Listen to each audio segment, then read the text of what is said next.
നമസ്കാരം, ഷാനോസ് മുടികലാണ്. നമ്മുടെ കൊച്ചുകുട്ടികൾ വളരെ ഭംഗിയായി വരയ്ക്കുന്നുണ്ട് എന്ന് പറയുന്ന മാതാപിതാക്കളാണ് ഏറെയും.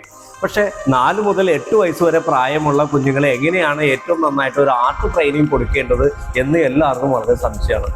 ഇനി വേണ്ടുന്ന പ്രധാനപ്പെട്ട 3 കാര്യങ്ങളാണ് ഇന്ന് ഞാൻ നിങ്ങളായിട്ട് ഷെയർ ചെയ്യാൻ പോകുന്നത്.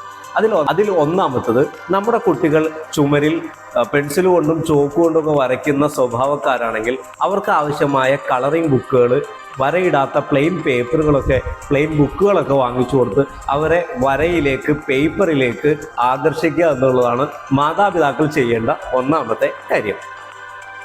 ഇനി രണ്ടാമത്തെ കാര്യം, തുടക്കക്കാരായ കുട്ടികൾക്ക് ഏത് കളർ വാങ്ങിച്ചു കൊടുക്കണം എന്നുള്ളത് മാതാപിതാക്കൾക്ക് എപ്പോഴും കൺഫ്യൂഷനാണ്.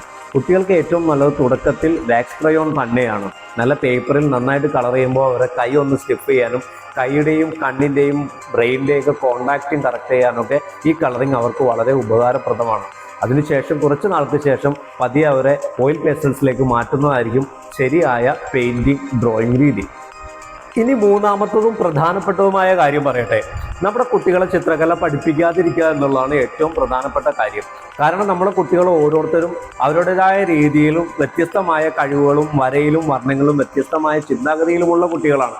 അതുകൊണ്ട് തന്നെ അവരുടെ വരകളെയും വർണ്ണങ്ങളെയും പഠിപ്പിക്കുകയും വേറൊരു ചിത്രകല അധ്യാപകന്റെ രീതിയിലേക്ക് മാറ്റുന്നതിനേക്കാൾ ഉപരി ഓരോ കുട്ടികളെയും തനതായ രീതിയിൽ വളർത്തിക്കൊണ്ടുവരാൻ കഴിവുള്ള ഒരു ആർട്ട് ഗൈഡിന്റെ കയ്യിലേക്ക് നമ്മുടെ കുട്ടിയെ എത്തിക്കുകയാണ് നമ്മൾ ചെയ്യേണ്ട പ്രധാനപ്പെട്ട കാര്യം. അതിലൂടെ നമ്മുടെ കുട്ടികളുടെ വരയും വർണ്ണവും ചിന്താശക്തിയും വളർത്താൻ കഴിയും എന്നുള്ളത് നമ്മൾ മറക്കാതിരിക്കുക എന്നുള്ളത് വളരെ മർമ്മപ്രധാനമായ കാര്യമാണ്. ഇത്തരം അറിവുകൾക്കൊക്കെ ആയിട്ട് ഒന്ന് ഫോളോ ചെയ്ത് കൂടെ കൂടിക്കോളൂ കേട്ടോ. അപ്പോൾ വീണ്ടും മറ്റൊരു വിഷയമായിട്ട് നമുക്ക് വരാം. നന്ദി, ബൈ.